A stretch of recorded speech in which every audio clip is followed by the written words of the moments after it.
Buenas noches, amigos televidentes. Bienvenidos a De Cerca con Elías Ruiz Matut. Hoy sábado, ya estamos a 2 de abril del año 2016. Ya hay una cuenta regresiva para las elecciones de este año, mayo próximo, 15 de mayo próximo. Bienvenidos a nuestro programa en el día de hoy. Veamos qué tenemos de contenido. Esta semana tendremos una entrevista con Gamal Michelén, que nos hablará del arte religioso. Esta semana en De Cerca con Elías Ruiz Matut. Las noticias que se sucedieron en esta semana en términos informativos, también le tenemos un reporte. Veamos este reporte informativo de Cerca. Lo que ocurrió esta semana. La Policía Nacional aclaró que fueron dos los presuntos delincuentes abatidos la noche del domingo durante el asalto a una oficina de control de guaguas de la filial Sinatraur, que pertenece a Fenatrano. En Los Girasoles, indicó que también 7 personas resultaron heridas y que en el hecho estuvieron involucrados 10 asaltantes, entre ellos 2 agentes policiales. La Junta Central Electoral presentó este lunes parte de los equipos tecnológicos de transmisión de actas y captación de huellas e impresoras que utilizarán en las elecciones. El presidente de la Junta informó además que el Pleno conoció impugnaciones de partidos políticos por el rechazo de algunas candidaturas. La justicia dominicana es una posilga. Eso es la justicia dominicana. A mí no me extraña nada. Ahora, ojalá que no lo dejen ir. Ojalá que lo condenen aquí. El expresidente Hipólito Mejía dijo el martes que la justicia dominicana es una posilga, al tiempo que confió en que las autoridades impidan la salida de los 5 venezolanos que fueron dejados en libertad. Con relación a la decisión de los candidatos del Partido de la Liberación Dominicana de no participar en debates electorales, dijo que tienen miedo. El viceministro de Asuntos Multilaterales de Venezuela, Rubén Darío Molina, restó credibilidad al periódico Nuevo Herald de Miami en sus informaciones sobre Venezuela. Negó que su país presionara a la República Dominicana para que fueran dejados en libertad 5 venezolanos acusados de narcotráfico, los cuales guardan prisión por el alijo de 359 kilos de cocaína. Beneficiados con una decisión de libertad pura y simple, otorgada por la jueza de la Romana, Aristilda Mercedes Rodríguez.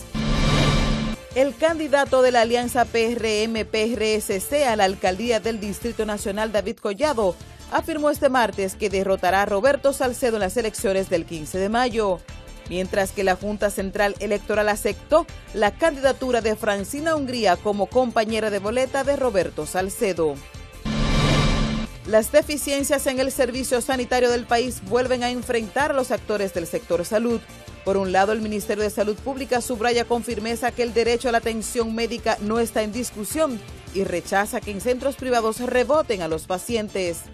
Mientras que los gremios de salud y las ARS privadas responsabilizan a Salud Pública por esta situación. En torno a la lucha gremial, el Colegio Médico decidió levantar los llamados a paro, mientras que acogió el llamado a diálogo por el gobierno para discutir sus demandas. El presidente Danilo Medina anunció que promoverá en el Congreso Nacional varias leyes de vital importancia, como son la reforma de la Policía Nacional, la del 911 y la de control y regulación de armas de fuego. Destacó que con ello se contribuirá a dar un paso gigante hacia un país más seguro, confiable y en paz. También Medina, al participar en el acto de apertura de la cumbre de la Internacional Socialista, solicitó al Congreso Nacional que apruebe la ley de partidos políticos y la reforma a la ley electoral después de los comicios de mayo próximo. De su lado, el candidato presidencial del Partido Revolucionario Moderno, Luis Abinader, afirmó que la aplicación del 4% a la educación no ha mejorado un solo indicador del sistema educativo nacional. Abinader considera necesario invertir más en la formación docente para mejorar la calidad de la educación.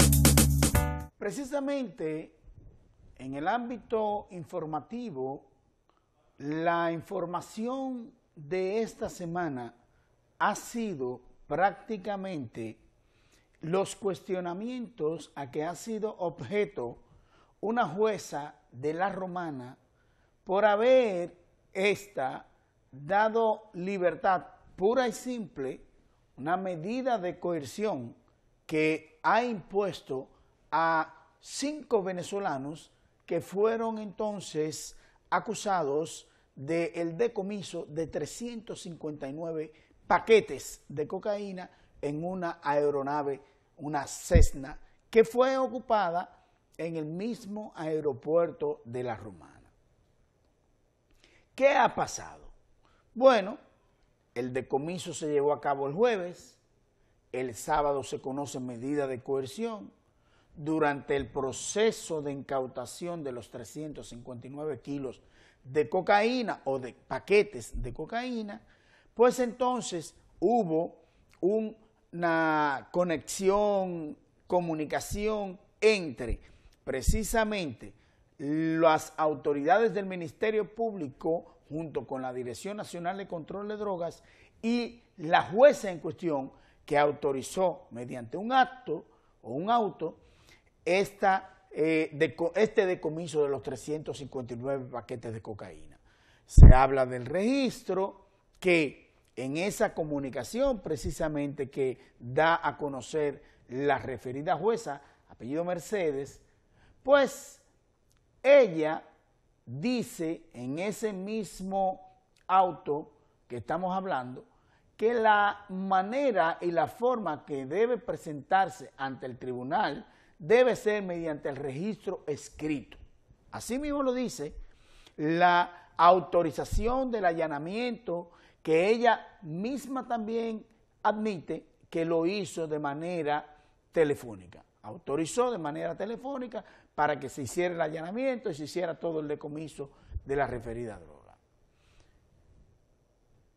En el contexto de la sentencia que le da libertad pura y simple a estos acusados de 359 kilos de cocaína, ha traído como consecuencia que todos cuestionemos esa sentencia. Bueno, porque la primera que cuestionó y criticó el proceso fue la Dirección Nacional de Control de Drogas, que inmediatamente echó el grito al cielo. Entonces después el Ministerio Público a través del Procurador General de la República, que dijo que eso es inaceptable, improcedente, el presidente de la Suprema Corte de Justicia, Mariano Germán Mejía, que autorizó una investigación a la jueza y a la referida sentencia, a la decisión de esa jueza. Ahora bien, vamos a ver esa situación de los distintos contextos. Por ejemplo,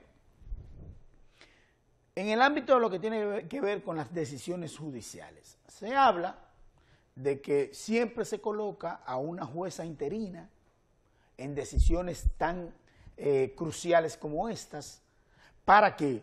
Para que el juez en cuestión no sea juzgado, no sea tomado en cuenta.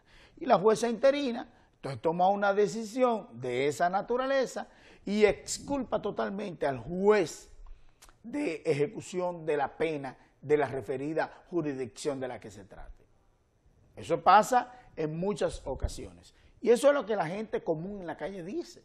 Colocaron una jueza interina para entonces tomar ese tipo de decisión y soltar a los venezolanos.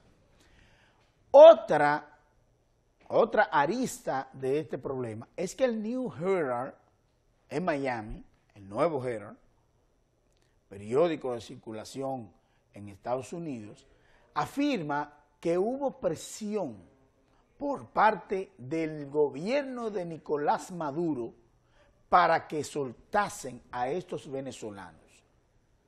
Hay que decir que hay un gran cuestionamiento en Venezuela y Estados Unidos. La Drugs Enforcement Administration, por sus siglas en inglés, DEA, está persiguiendo y hay un cerco en contra del gobierno de Nicolás Maduro. Hay que decirlo, Recuerden ustedes que agarraron un sobrino de Nicolás Maduro con un asunto que tiene que ver con drogas. Una lancha que está en una marina muy cerca aquí, que está vinculada al asunto de ese decomiso de drogas. Ya está preso en Estados Unidos esa persona que vinculan a Nicolás Maduro. Eso pudiera ser una situación que habría que estudiar y estar pendiente de lo que suceda con relación a estos venezolanos. Porque sucede que los abogados de la defensa de los referidos venezolanos, estos han alegado que la jueza actuó conforme a la ley y además requirieron un habeas corpus. Posteriormente a ese habeas corpus, el Ministerio Público en La Romana recusó al juez porque dijo que no lo dejaban hablar al Ministerio Público y que entonces debía conocer primero el proceso de apelación de la medida de coerción antes que el proceso de habeas corpus, que le iba a dar definitivamente libertad a estos venezolanos. Ahora yo quiero hacer un símil con lo que ocurrió con recientemente unos franceses, los famosos pilotos franceses. Resulta ser que esos pilotos franceses fueron atrapados, así mismo como fueron los venezolanos, infraganti en una ciudad del este. Sucede que aquí se ha hecho una laraca con relación a este tema. Incluso recientemente, hace 2 o 3 semanas, fue apresado, extraditado hacia la República Dominicana, la persona acusada de llevar consigo y de planificar la escapada de los franceses precisamente hacia Francia. Pero sucede que esos franceses están presos en Francia. ¿Qué es lo que pasa? Vamos a verlos, o sea, en ese contexto. Pues mire, esos franceses supuestamente no hubo ningún acuerdo con el Estado de la República Dominicana ni con Francia, pero sucede que al llegar a Francia, llegan estos franceses y resulta ser que no hay acuerdo de extradición entre Francia y República Dominicana, por lo que esta gente tiene que quedarse en Francia. Pero le voy a dar un dato importante que nosotros como periodistas hemos conseguido a través de los informes de inteligencia. Esos pilotos formaban parte de organismos de inteligencia. Óigame bien, y eran personas que estaban ligadas precisamente al decomiso de drogas que se llevó a cabo en muchas ocasiones en la República Dominicana. Y estos franceses entonces se involucraron en este caso de droga. ¿Qué nosotros vemos ahí? Bueno, que ahí hubo regularmente un acuerdo. Todo eso que se ve detrás de pantalla y detrás de todo, óigame, eso es alaraca. Ahí hubo un consentimiento de Estado por parte de la República Dominicana y por parte de Francia. ¿Dónde están los franceses? Están en Francia. Ahora, ¿por qué yo traigo esto a colación? Porque pudiera ser que el caso de los venezolanos fuera lo mismo. Se le da libertad aquí en la República Dominicana, se escapan los venezolanos hacia Venezuela. Pues mire, le voy a dar un dato, entre Venezuela y República Dominicana no hay acuerdo de extradición igualito que en Francia. Entonces pudiera ser que ciertamente Maduro estuviese presionando a la República Dominicana para que le entregasen a esos venezolanos, porque resulta ser que al ser cuestionado el gobierno de Maduro con asuntos de narcotráfico, pudiera ser que estos venezolanos tuvieran también que ver con ese asunto, ligados a un sobrino, a algo de la familia de Maduro. Entonces hay que estar pendiente de lo que está ocurriendo. Hasta el momento, todos nos fuimos encima de la jueza interina de la Romana que emitió esa referida sentencia, una medida de coerción de libertad pura y simple, que a juicio de todos los abogados, eso que ella alega es una nimiedad.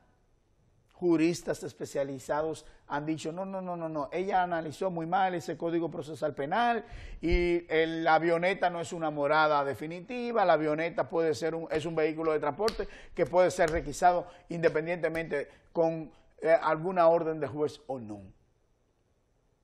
La pregunta a mí es la siguiente. ¿Pudiera haber un acuerdo detrás de todo esto y no necesariamente lo que está sucediendo no fuera por casualidad, sino que todo esto es un plan orquestado? Pudiera ser que esto estuviese sucediendo. Mientras tanto, hay que esperar los resultados de el otro conocimiento de las medidas de coerción, el habeas corpus, que pudiera tomarse otras medidas que tienen que ver precisamente con estos venezolanos. Veamos el curso que lleva a cabo este proceso, que ya está en la palestra, y por consiguiente, como está en la palestra y todo el mundo está pendiente de lo que está sucediendo, pudiera ser que ese plan orquestado no rinda sus frutos.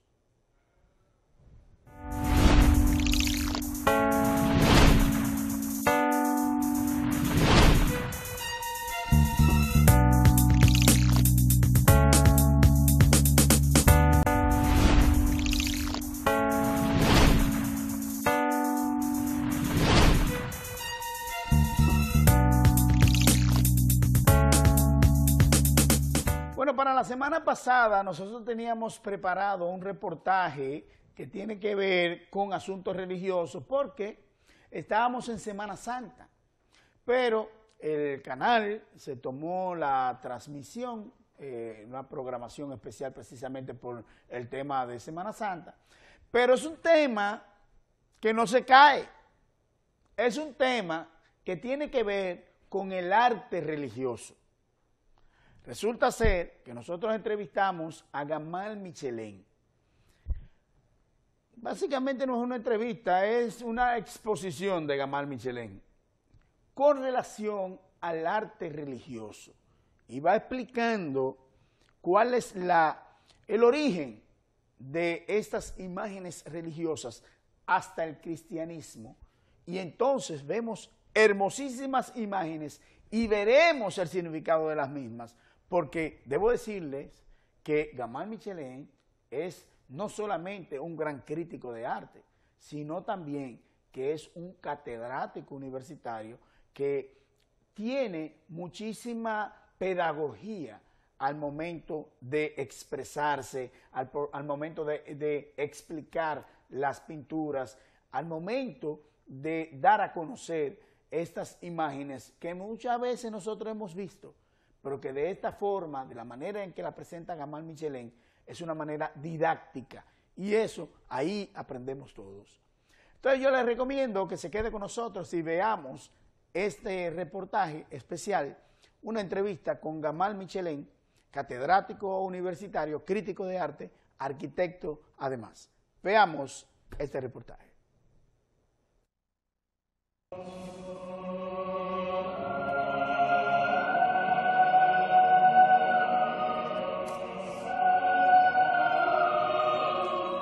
Empezamos por la era paleocristiana. Vamos a llamarle al arte paleocristiano el que se desarrolla antes del 313, que es el Edicto de Milán, del emperador Constantino, que es una figura que yo admiro mucho.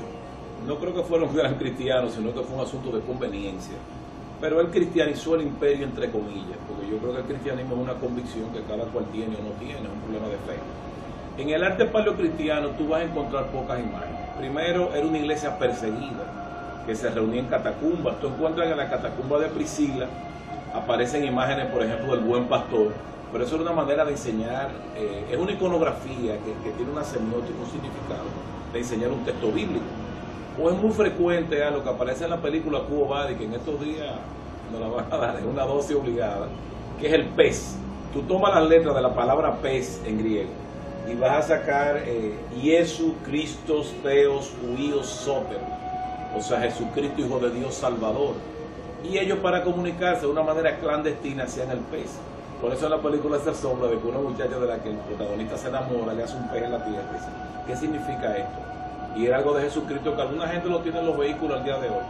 ¿Qué pasa con Constantino? Constantino sube al poder, era un muchacho brillante, él hace un viaje con su padre a lo que hoy se conoce como York en Inglaterra, pero York es un nombre que viene de los vikingos, era Jorvik, y su padre muere en ese viaje. Constantino toma el poder y Helena, su madre, que sí se había convertido al cristianismo, adopta esa fe, y Constantino dice, yo no voy a discutir eso ahora porque es un tema ya de fe, que él tuvo una visión que le dijo, por esta cruz vencerás, y cristianiza el imperio. Fíjate, él nunca se bautiza ya moribundo al final de su vida, y se enfrenta a un problema serio, es que aquellos dioses eran un negocio, esculpir las estatuitas, los templecillos de la diosa Diana, Júpiter, Zeus, etc.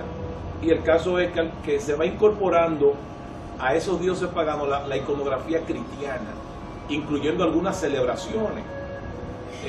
La celebración del viernes, por ejemplo, es porque viernes es el día de Venus, el Deus Veneris, y en honor a Venus, que era la diosa del amor, y como el pez es el animal que más desova, o sea, con una cantidad de huevo enorme, es un pez muy fértil, se comía pescado ese día. Hay muchas costumbres que se incorporaron a partir del siglo IV. Ahora, ya inclusive con la división del imperio en Oriente y Occidente, se da un fenómeno interesante.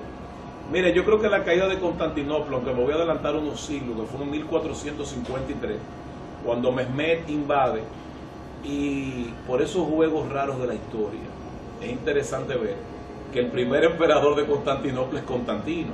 Él pasa a la sede del imperio bizancio, y el último emperador también se llamó Constantino. El que conquista a Constantino en 1453, ya Constantino 11, es Mehmed II, y el último sultán al que derroca Kemal Atatürk en el siglo XX se llamaba también Mehmed. Son coincidencias de la historia. Igual que en 1492 es la reconquista de Granada, y en 1492 es cuando Colón llega a América también. Fíjate que la historia juega con los números. El mismo año de la conquista de Constantinopla, 1453, termina la guerra de los 100 años entre los franceses y los ingleses, o sea, los Capetos y los Plantagenets. Son cosas con que la historia juega, que podemos dejar sobre la providencia divina, es lo que debemos hacer. Constantino mismo era muy dado a que le hagan bustos a él, y arcos de triunfo, que hay un arco fantástico. Bueno, en York hay una estatua hermosísima del mismo Constantino, pero de ahí en adelante tú vas a ver que empieza a desarrollarse una iconografía religiosa y un conflicto que, cuando yo te menciono la caída de Constantinopla, en gran medida fue porque el Papa no lo ayudó demasiado. ¿Por qué no lo ayuda? Porque había primero conflictos por las imágenes, lo que se llama iconoclasia e iconodulia. La iconoclasia es la destrucción de las imágenes sagradas, que lo creían muchos de los emperadores de Oriente. La iconodulia es a lo que llega la Iglesia Católica Romana, diciendo que ellos no adoran la imagen, sino que la veneran, algo así.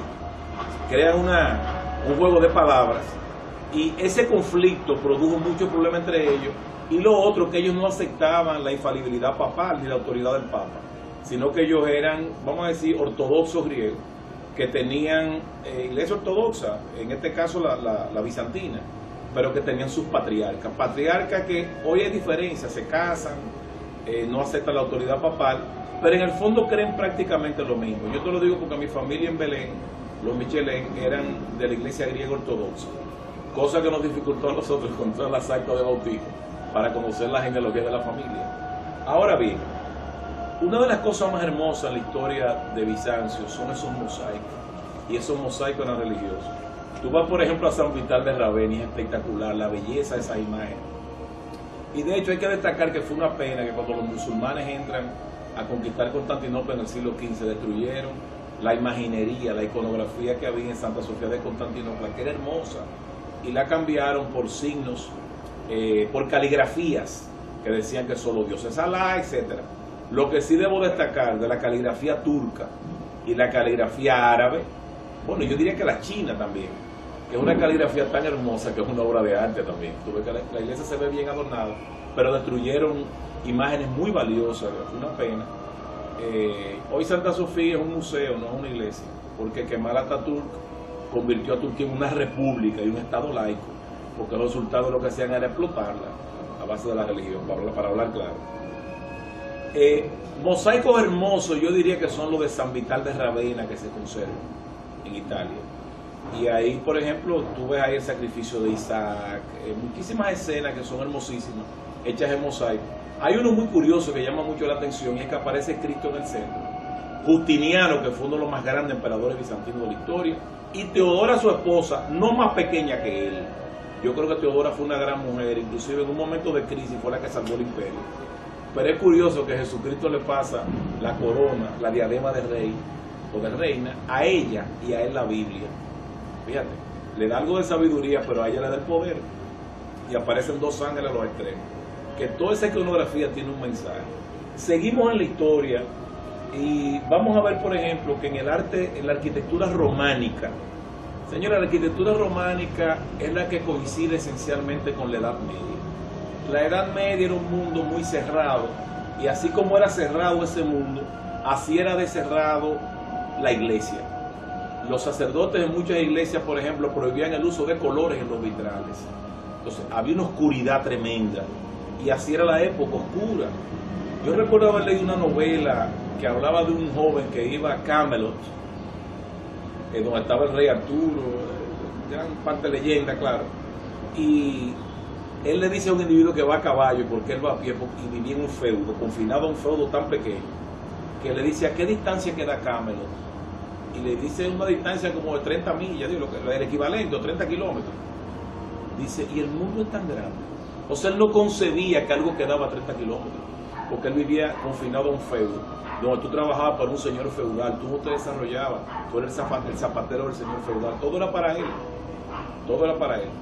¿Qué sucede en el románico? Que esa época oscura también se manifiesta.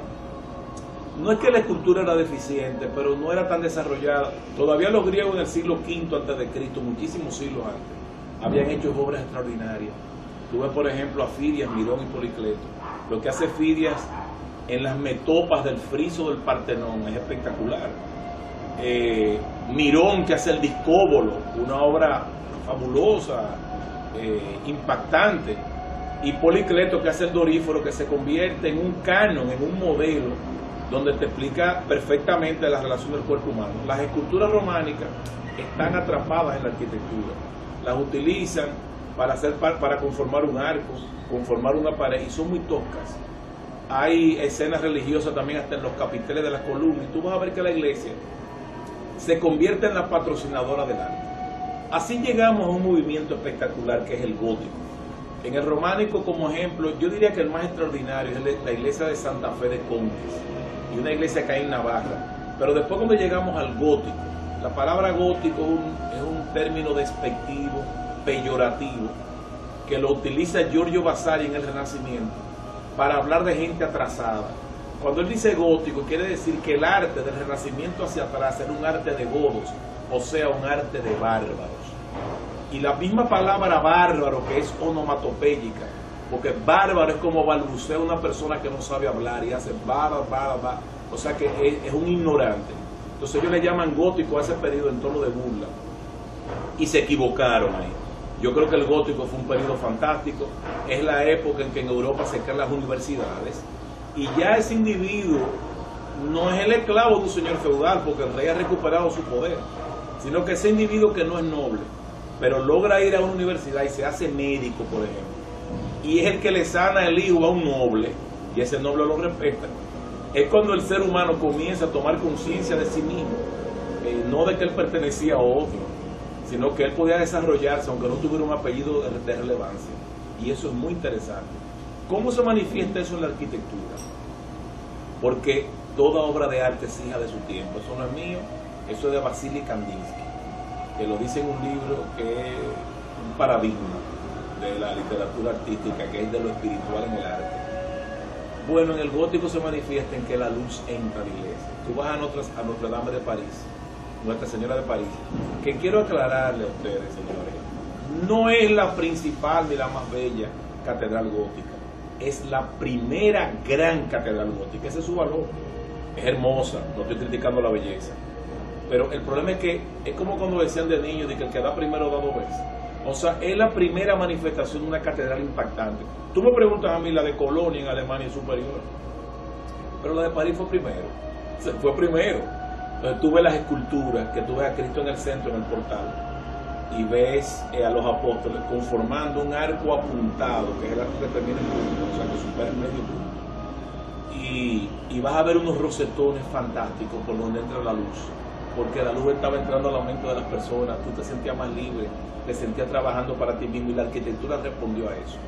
Por eso que podemos ver en las imágenes el pórtico de Nuestra Señora de París, que es impactante.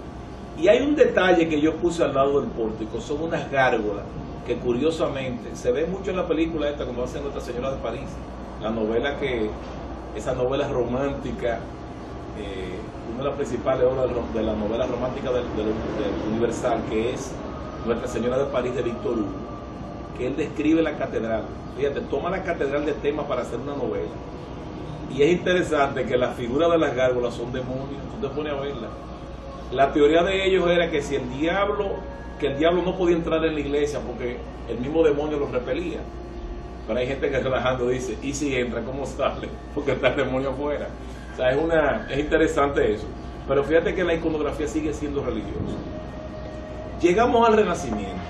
¿Qué es el Renacimiento? El Renacimiento es de los pocos movimientos artísticos cuyo nombre se lo ponen ellos mismos. Giorgio Vasari, en una obra literaria que escribe, que quizás es el primer libro estrictamente de historia del arte que se escribe en la humanidad, llama Renacimiento a esa época, porque era una manera de reinventar el mundo, era el nacimiento de la edad moderna. Y es interesante analizar que a partir del Renacimiento es más importante el artista que la obra. Del Renacimiento para atrás, tú hablas de la obra, no del artista.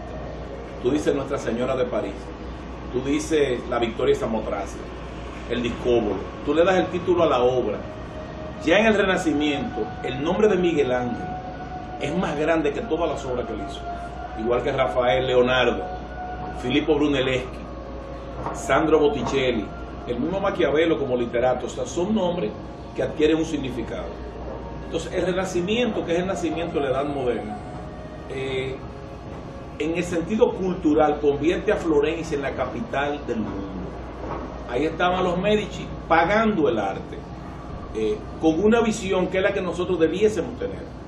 ¿Tú crees que es fortuito? ¿Ustedes creen que es fortuito que en un entorno donde habían 30.000 o 40.000 habitantes, piensen en un sitio de aquí, en un poblado, creo que Elías Piña tiene más, que tenga 40.000 habitantes, son muy poca gente, tú te topes con 30 o 40 genios, porque es increíble que en un mismo momento, y yo no creo que eso es casual, eso es causal, que no es lo mismo, en un mismo momento están ahí Miguel Ángel, Leonardo, Brunelleschi, que es el que hace el Duomo de Santa María di Fiore, Sandro Botticelli, Maquiavelo, Rafael. Dice, pero y todos estos genios juntos, y todos estos genios juntos, Juan de Bologna, o sea, ¿cómo coinciden en un punto? Bueno, es que estaban pagando el arte y era lucrativo ser artista. Miguel Ángel muere rico, por ejemplo. Leonardo fue un protegido de Ludovico Sforza, o Ludovico el Moro, que era duque de Milán, y es el que le encarga y paga La Última Cena, que es una obra maestra, mal hecha técnicamente, ha dado muchos problemas. Sin embargo, el fresco de Miguel Ángel, que no era tan científico como Leonardo, ha dado mucho menos problemas, lo hizo mejor. Y vamos a ver que en el Renacimiento hay una primacía del arte religioso. Todavía tú ves el David de Miguel Ángel y una obra muy importante, que es él hizo mucha piedad de Miguel Ángel, pero la Piedad Vaticana es la más famosa, es la Pietà. Esa Piedad Vaticana, si la observamos con mucho cuidado, nos damos cuenta que es neoplatónica, es un teatro. Señores, yo digo esto con respeto, porque creo que es una de las esculturas más hermosas del mundo, y es una obra de un genio. Ahora eso no quita que es un teatro.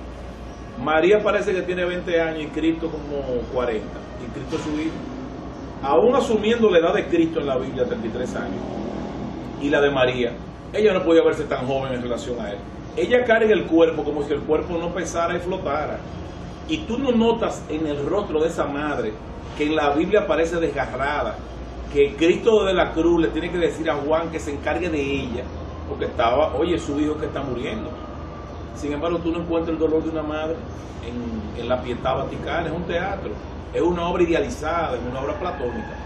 Sin embargo, la Piedad Florentina, que ya lo hace un Miguel Ángel más maduro, un hombre ya viejo, y que lo hace para su sepulcro, que aparece Nicodemo soportando a Cristo con María la Virgen, tú te das cuenta que hay un desgarramiento de la figura que sí expresa el dolor.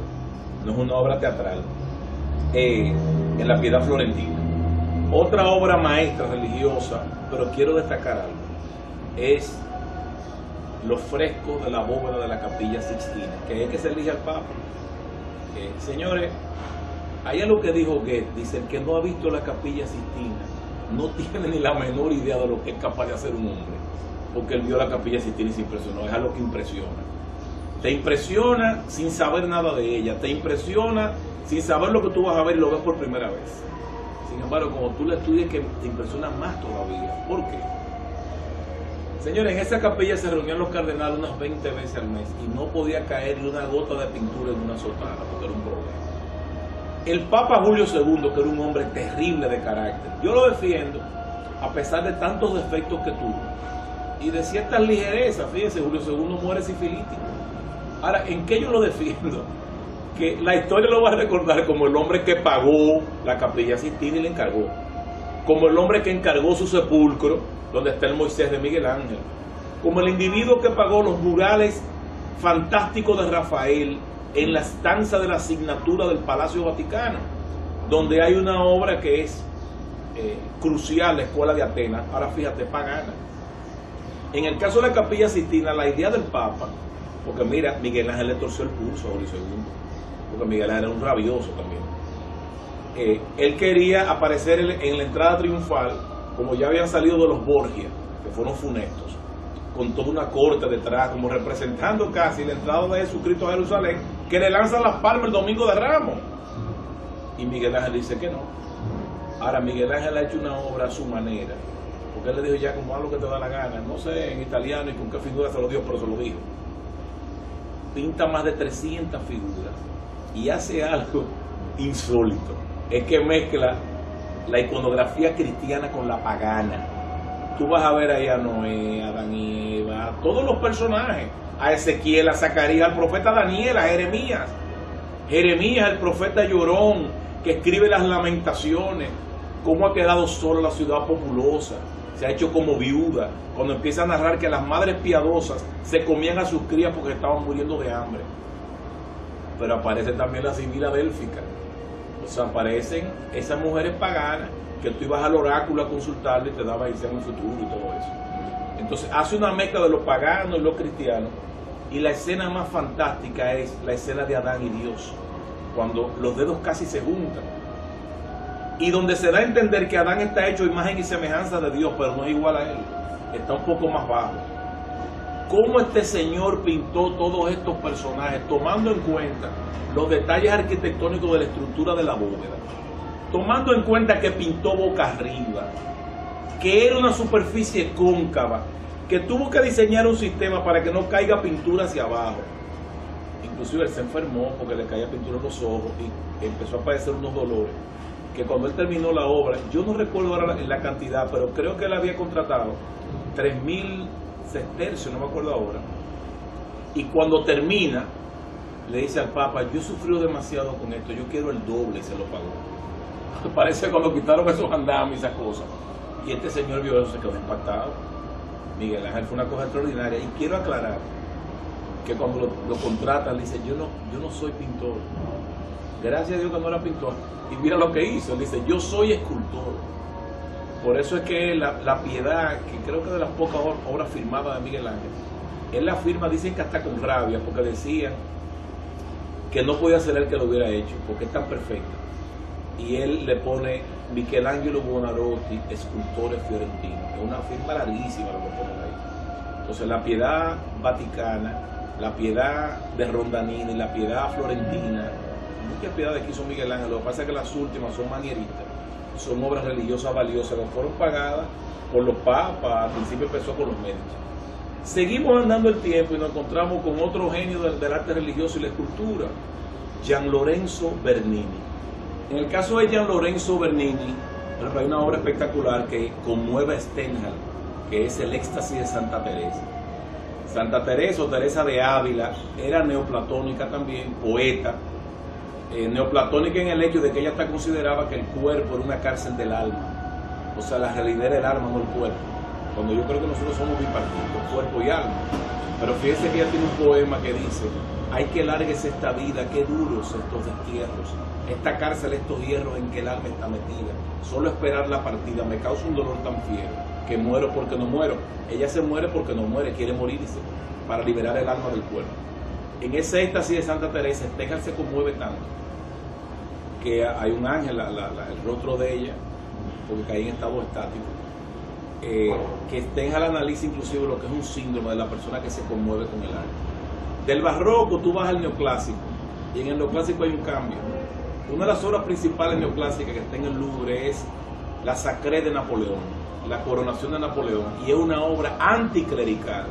El Papa es relegado a un segundo plano, Napoleón se corona a sí mismo, y la escena, que el título está incorrecto, es Napoleón coronando a Josefina, y tú ves la cara de los obispos que están incómodos, y expresamente David los pinta de esa manera para en cierto sentido humillarlo y hacerle entender que el poder era del emperador, no de la iglesia.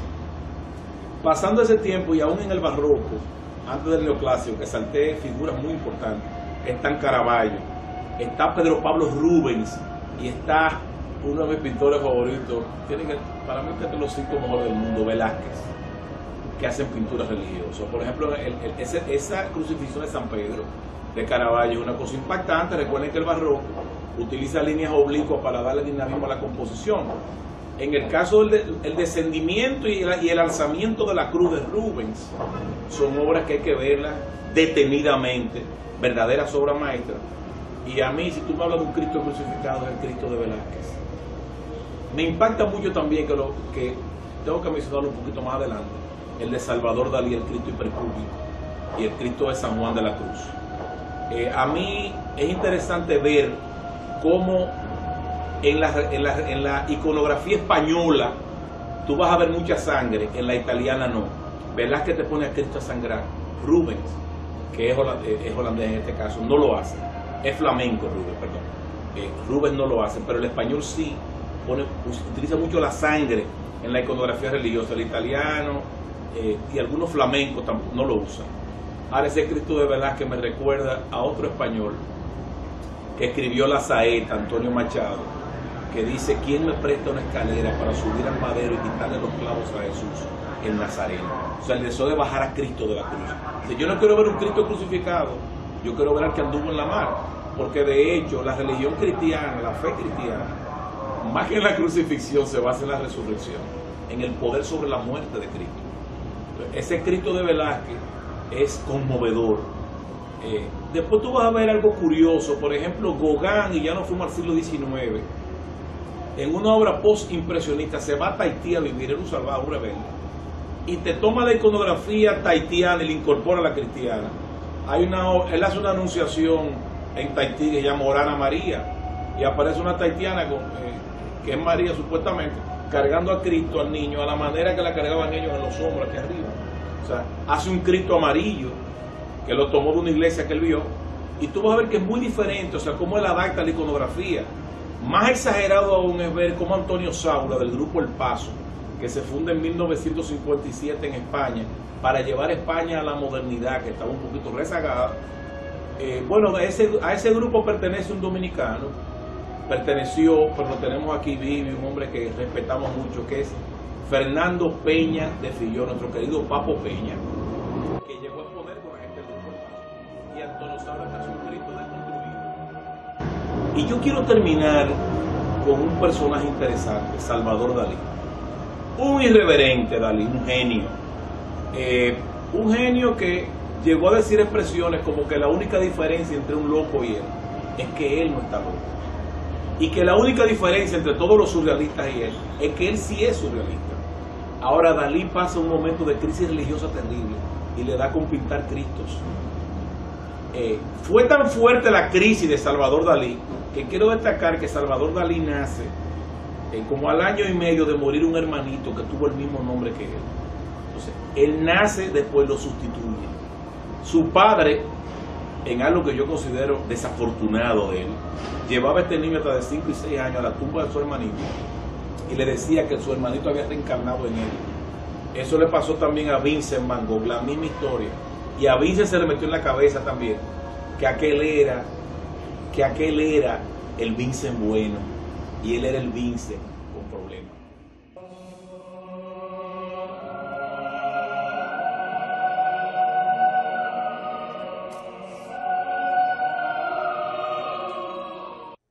Bueno, eso ha sido todo por hoy en este sábado 2 de abril del año 2016. Esperamos haber cumplido precisamente con el objetivo, que era no solamente entretener, sino también enseñar sobre asuntos de arte y sobre asuntos del cristianismo. Esperamos verlo próximamente, en los próximos sábados, y con más contenido aquí en De Cerca con Elías Ruiz Matuk, aquí en este canal Cinevisión, canal 19. No se lo pierda, de 9 a 10 de la noche.